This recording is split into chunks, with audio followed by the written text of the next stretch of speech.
Halo guys, selamat datang di channel aku, Presentasi Sejarah Chandra.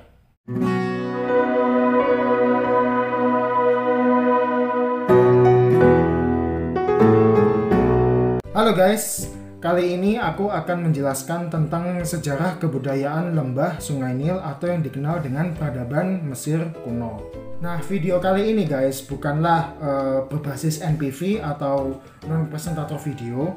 Nah, non-presentator video itu apa? Nah, non-presentator video itu kayak apa ya? Itu seperti yang aku upload kemarin. Jadi hanyalah sebuah video di mana video itu adalah sebuah PPT yang berjalan secara otomatis, yang dimana pada saat itu aku bikin PPT, kemudian aku ekspor menjadi video, dan kemudian aku tambahin beberapa lagu, dan ya itu saja tanpa ada penjelasan dari saya. Ya, tidak berlama-lama lagi, sekarang ini aku akan menjelaskan tentang sejarah kebudayaan lembah Sungai Nil atau peradaban Mesir kuno.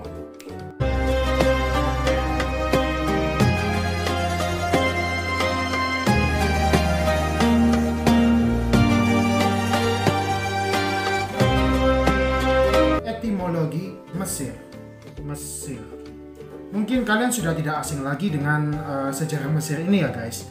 Dimana Mesir ini adalah salah satu peradaban tertua di dunia selain Mesopotamia, kemudian Indus, kemudian ada Cina dan juga Yunani atau Romawi ya. Dimana dia ini merupakan satu peradaban tertua seperti itu.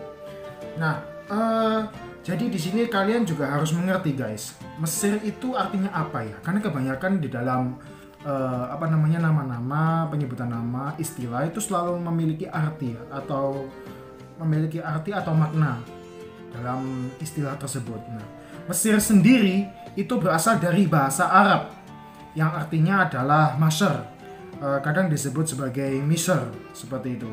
Nah, dalam bahasa Ibrani itu dia disebut sebagai Mitzrayim yang artinya adalah dua selat. Karena memang kala itu Mesir dibagi menjadi dua, yaitu Mesir Hilir dan Mesir Hulu. Nah, dalam bahasa Akkadia itu juga disebut sebagai Misiru ya.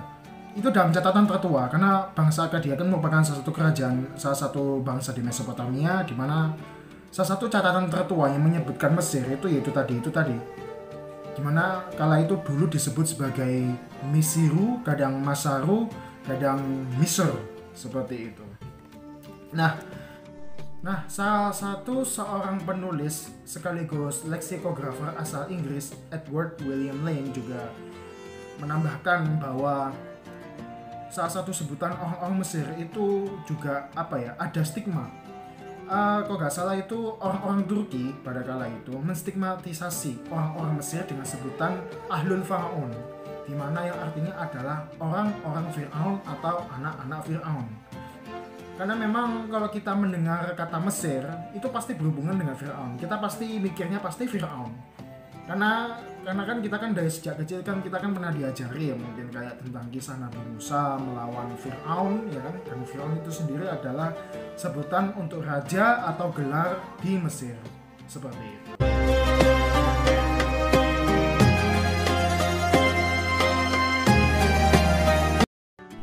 Oke, sekarang kalau letak geografis Mesir mungkin saya tidak perlu menceritakan ya. Kalian pasti sudah tahu lokasinya ada di mana.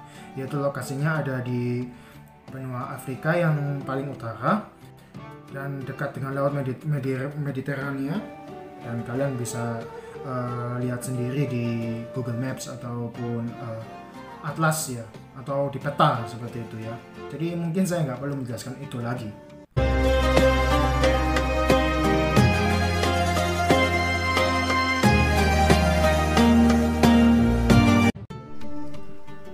Masyarakat awal Mesir kuno. Nah, masyarakat Mesir kuno aslinya guys itu berasal dari dekat wilayah itu ya, di Asia Barat ya, atau di wilayah Mesopotamia. Aslinya mereka itu berasal dari sana. Meskipun mereka juga wilayahnya juga tidak terlalu ke tempat ke kerajaan-kerajaan di Mesopotamia, tetapi mereka juga ada yang sebagian tinggal di daerah dekat lembah Sungai Nil. Nah, Pada kala itu mereka itu apa namanya hidupnya nomaden guys. Jadi dulu itu kalau pada zaman Paleolitikum ya sekitar 120.000 sebelum Masehi. Nah mereka sendiri sebetulnya adalah bangsa nomaden, di mana mereka itu kala itu adalah bangsa yang suka berburu ya, suka berburu sebelum akhirnya mereka bercocok tanam pada masa periode pre-dinasti. Nah pada masa itu guys, lembah Sungai Nil ya, daerah lembah Sungai Nil itu dulu sangat subur. Jadi di sana itu hampir masih belum belum ada gurun gitu ya, belum ada gurun yang berusaha menutupi daerah savana dan kala itu flora dan fauna di sana juga cukup tinggi dan setiap tahunnya bangsa Mesir kuno kala itu mereka itu hidup nomaden, berburu ke daerah Sungai Nil di mana di situ tempat hewan-hewan mungkin sedang minum, sedang apa. Nah, kemudian beberapa ratusan ribu tahun kemudian, kalau nggak adalah pada zaman Neolitikum ya. Kalau masalah tahun saya masih kurang apal guys, kok masalah tahun-tahun itu, maaf ya. Oke, kembali lagi kalau pada zaman Neolitikum, masyarakat awal Mesir kuno akhirnya mulai beradaptasi di daerah lembah Sungai Nil. Di sana mereka mulai beradaptasi dengan lingkungan sekitar, kemudian mereka juga berusaha mulai menetap ya, dan mereka juga mulai menciptakan kebudayaan, mereka juga udah mulai menciptakan semacam senjata-senjata yang berasal dari batu, apapun itulah, hingga akhirnya disebut sebagai periode Nahada. Nah, periode Nahada ini disebut sebagai periode pradinasti, jadi sebelum bangsa Mesir kuno mulai mendirikan sebuah dinasti seperti itu. Nah, periode pradinasti ini merupakan salah satu awal mula di mana bangsa Mesir kuno mulai menciptakan kebudayaan majunya.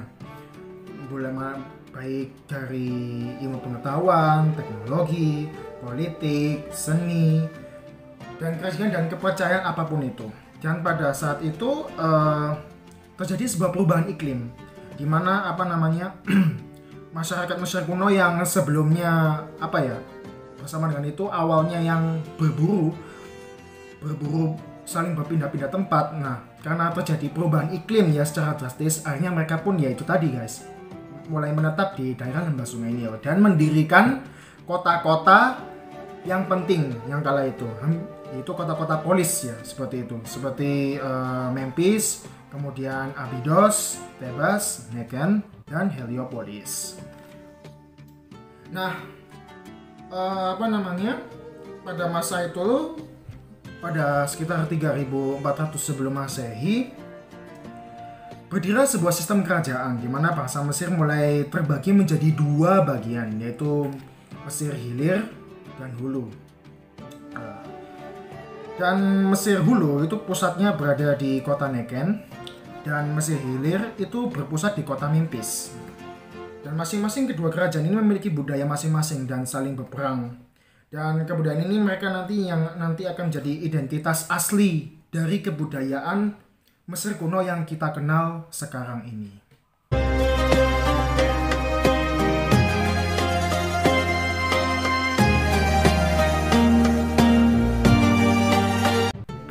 Periode peradaban Mesir kuno. Periode peradaban Mesir kuno itu ada 7 guys ya. Sebetulnya sih bukan 7 ya, sebetulnya sih kalau semuanya sih tergantung dari perspektif mereka yang belajar sejarah Mesir ya. Karena kebanyakan mereka yang menciptakan periode-periode itu juga kadang ada yang menambahkan 1 atau menambahkan 2 seperti itu. Nah, kalau menurut aku kalau melihat dari Mesir kuno ya, dari sisi Mesir kuno. Nah, itu menurut saya sih ada 8. Nah, yang pertama itu adalah periode awal dinasti, dan yang kemudian adalah periode kerajaan lama, kemudian kerajaan tengah, lalu kerajaan baru. Kemudian itu periode akhir, lalu periode Achaemenid, periode Ptolemaic atau ketika bangsa Yunani datang, kemudian bangsa Romawi atau periode Romawi, di mana kala Mesir itu dikuasai oleh bangsa Romawi seperti itu.